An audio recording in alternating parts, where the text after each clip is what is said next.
নমস্কার। কবি অপূর্ব দত্তের লেখা বাংলা টাংলা।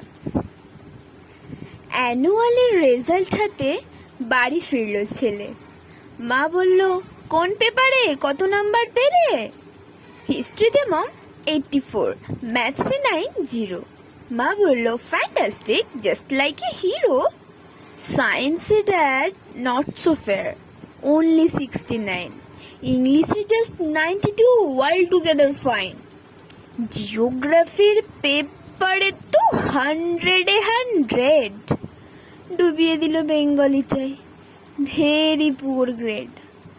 ছেলের মাথায় হাত রেখে মা ঠোঁট বেঁকিয়ে বলে, নেভার মাইন্ড, বেঙ্গলিটা না শিখলেও চলে। বাবা বলল, বেশ বলেছ বঙ্গমাতার কন্যা, বাংলা টাংলা আমার মতো অশিক্ষিতের জন্য। বিদ্যাসাগর, রবীন্দ্রনাথ, নেহাত ছিলেন বোকা, না হলে কেউ শখ করে হয় বাংলা বইয়ের পোকা। মা বলল, চুপ করো তো, ওর ফলটা কিসে? স্কুলে কেন বেঙ্গলিটা পড়ায় না ইংলিশে? নমস্কার।